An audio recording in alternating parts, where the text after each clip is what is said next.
When I look upon what he's trying to do as a negotiating tactic, he's using tariffs as an instrument of statecraft and also for economic coercion to achieve matters that sometimes go well beyond trade policy.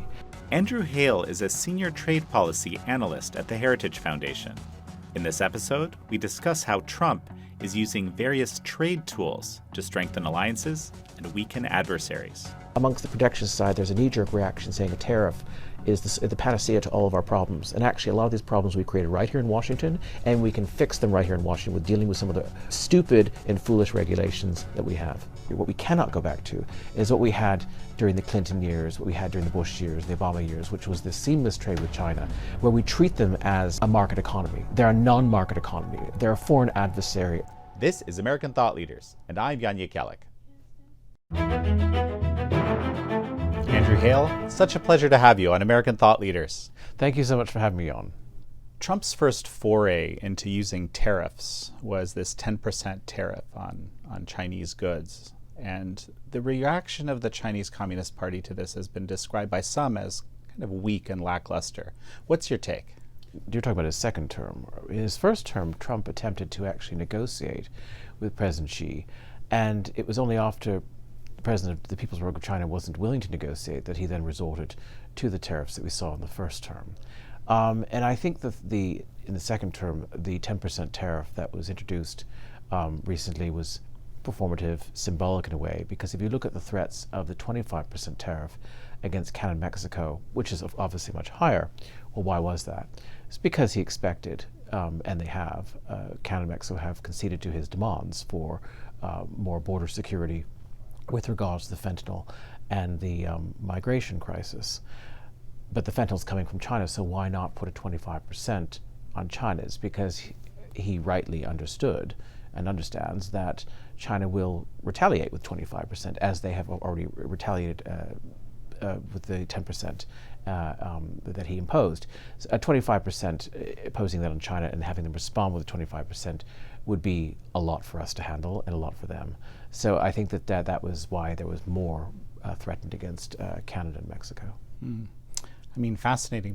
But what is the impact of that as of now, or is it too early to tell? It's too early to tell, but remember, it's already on top of already pre-existing tariffs. So it brings that 10% is already on top of 20, so now it's 30. But it's a much broader issue. Listen, I come from a free trade background. And I was told by my professors at university, it was all about China. We were going to invest in China. We were going to embrace them. And I was told that we were going to be, they were going to become just like us, that the Chinese Communist Party would fall away. They'd become a liberal democracy. I remember when I was working on a United Nations Disability Human Rights Award, and China applied for it. And they have actually some very good programs for persons with disabilities. I'm not denying that. But their broader human rights framework is ghastly. But there were a lot of people, Republicans and Democrats and people at the United Nations, who wanted China to get this war because they said, we need to encourage them because we recognize the advances that they're making in the disability inclusion arena, then they'll do better in other areas of human rights. And I think there was a lot of naivete and wishful thinking that has now just been exploded. And we've created a monster. We've actually empowered our enemy. To what degree did we trade freely with the Soviet Union during the Cold War? And compare how we're now sort of inextricably linked with the economy of the People's Republic of China. And we do need to decouple from them. And as we decouple, I'm not suggesting that the transition will not be difficult. We obviously have to mitigate the damage from that. But there will be harsh medicine to take. As much as I believe in free trade, we should not have free trade with foreign adversaries. It can only be free trade if it's free in both directions. Exactly. Right? But from what I understand, and I'd love to get you to tell me more about this, every possible instance at the WTO, for example, China has not fulfilled its obligations. Well, exactly, and they also game the system, so they self-identify at the WTO as a developing country. And we were in a situation at the WTO where the Appellate Body of the WTO was ruling against, these are foreign judges, ruling against the United States wholly or in part 90% of the time. Now, President Trump had the wisdom in his first term to just do a blanket rejection of the appointment of new judges.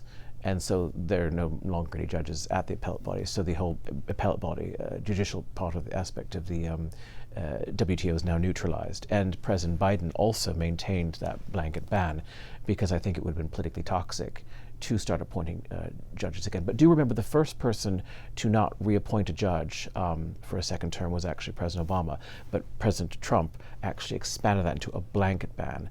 And the WTO was originally intended, as the United States created it with our allies, to be a forum. It's our brainchild. We intended this to be a forum to negotiate disputes. And I think that's what the WTO now can be, because we no longer have the appellate body where everyone was just foregoing negotiation and going straight to litigation to these foreign judges who are going to vote against us. There was one case in particular about the online trading platforms. I'll just give you this one example. Antigua and Barbuda sued us and took us to the appellate body.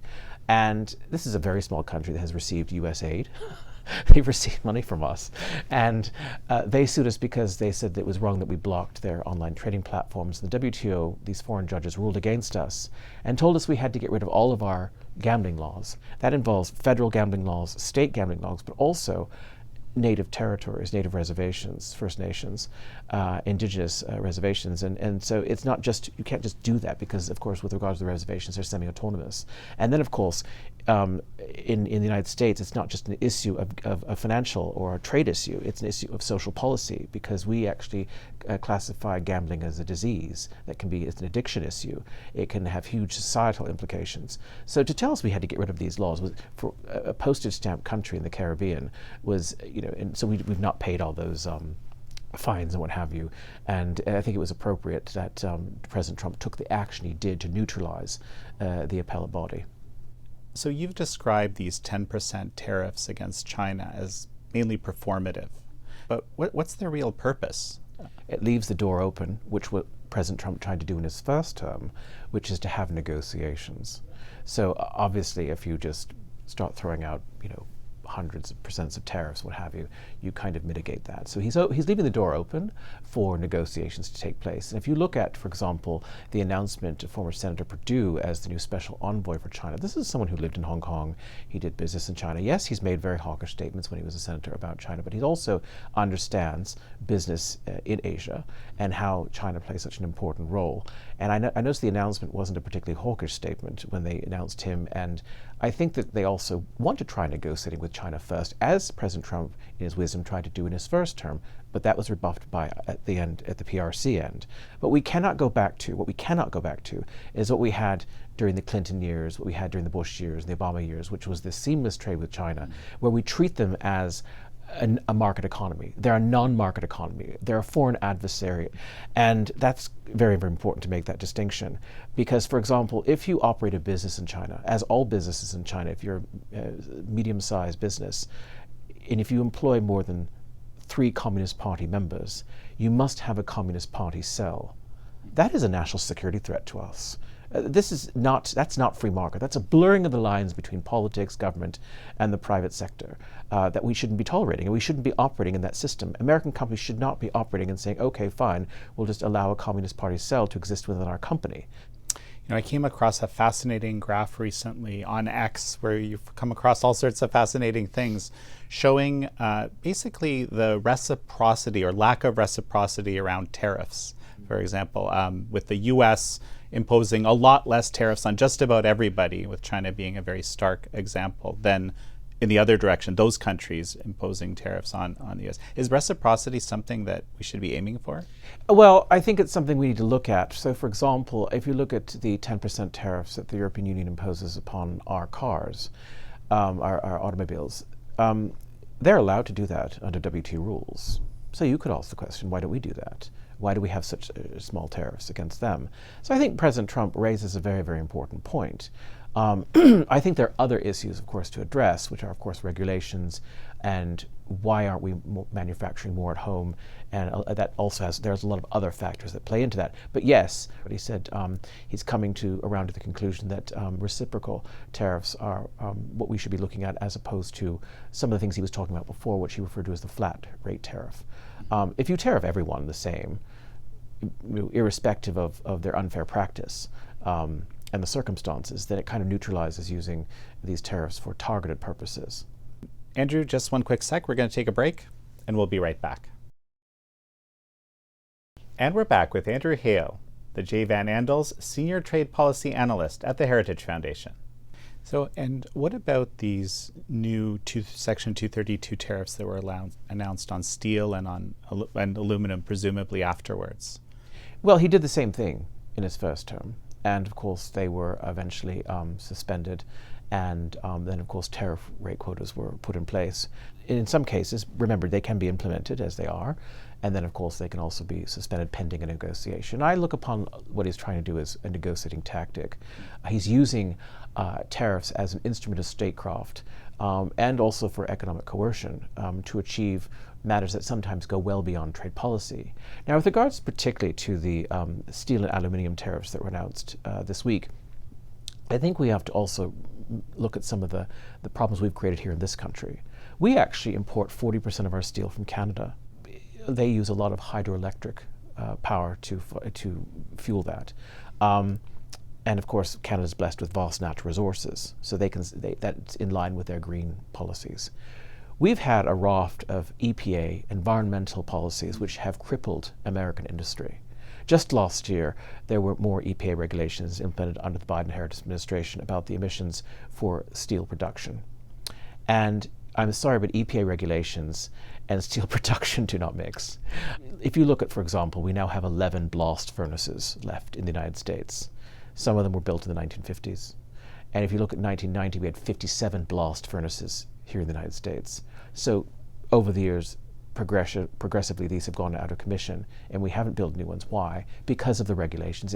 Just to make the application process, the permitting process to build a new blast furnace takes so long because of our ESG policies, basically persecuting the fossil industry and fossil industries in favor of new green technology, which cannot power these industries. And then, of course, you have labor rules as well, which make it prohibitively expensive. So we priced ourselves out of the market, but we've also prevented just the ability to build new blast furnaces. So until we address those issues, I don't know if the tariffs are going to work immediately, because we're going to be paying more, because we could not just all of a sudden ramp up 40% extra productivity to cover up for the lack of what we're getting from Canada. We'll still simply have to purchase Canadian steel and aluminium. And of course, the other countries after Canada that we most purchase from, of course, would be Brazil, then Mexico, and South Korea.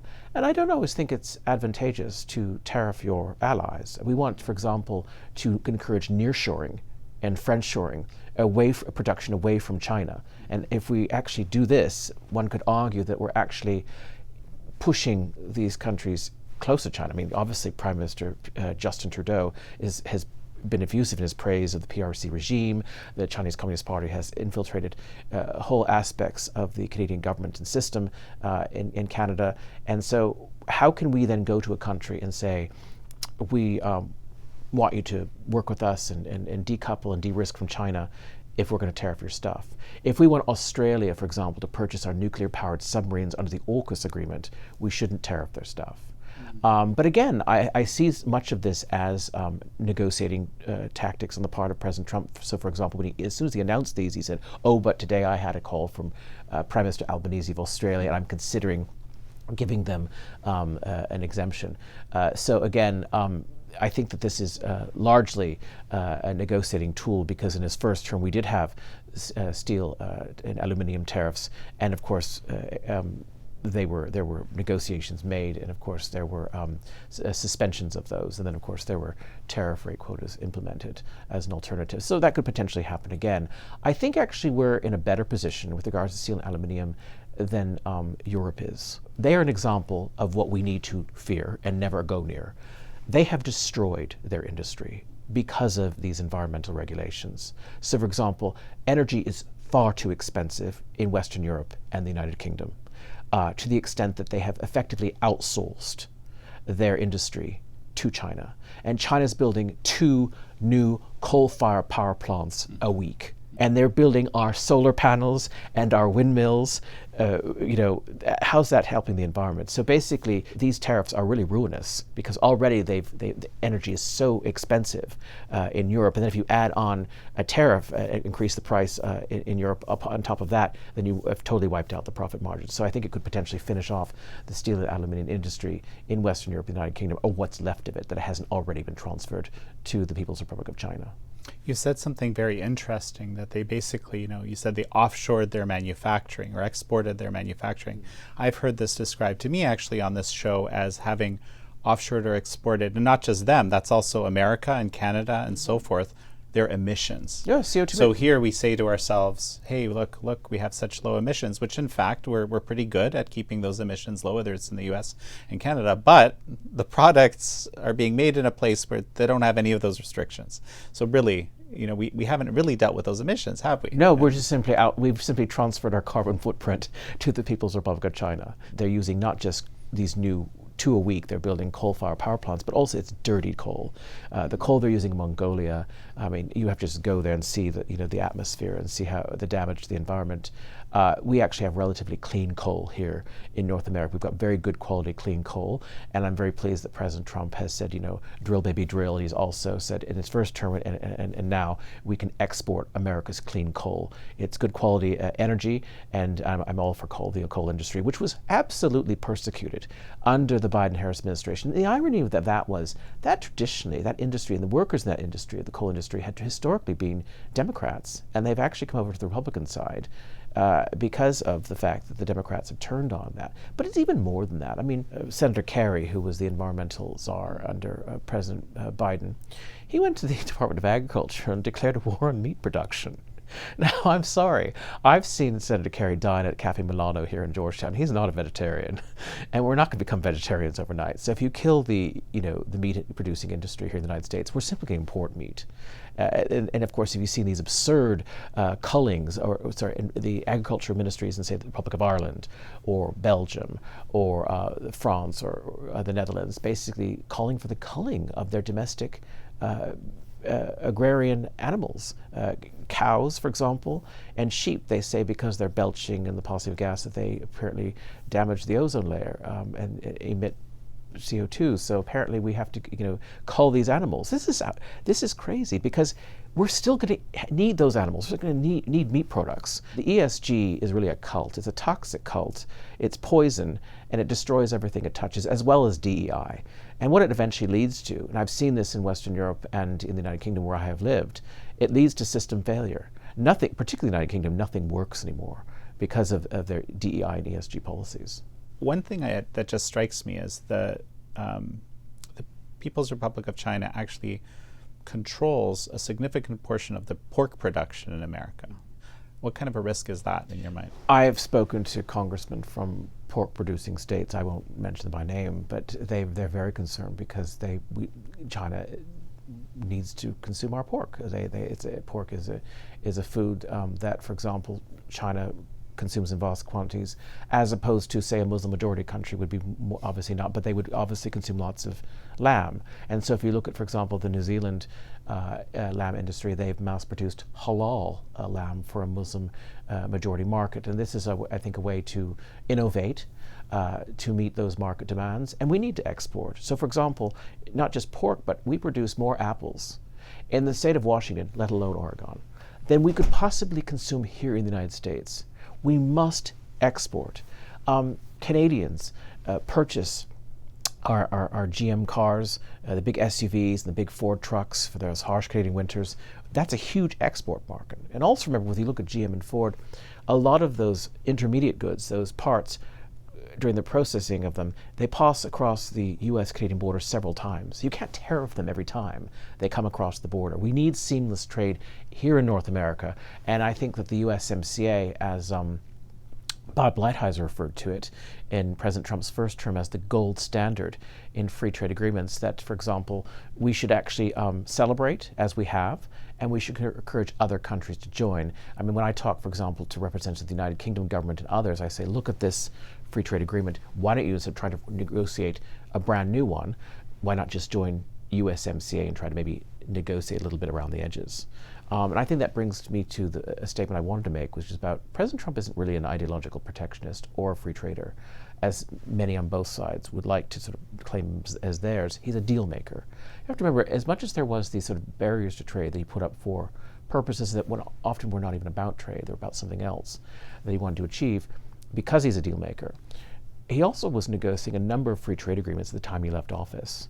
And there was the one with the United Kingdom was in its advanced stages, and of course the one with Kenya was about to be inked.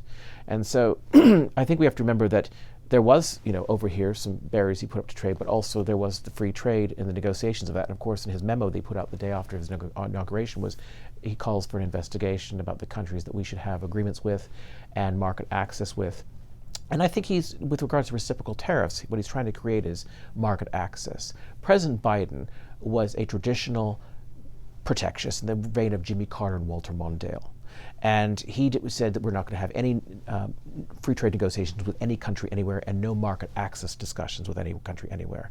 It was a classic protectionist. And of course, what they filled the trade space during those 4 years was just what they called inclusive trade, a lot of ESG and DEI. And I'm so pleased that President Trump is now actually engaging in trade policy again after a 4-year absence under President Biden.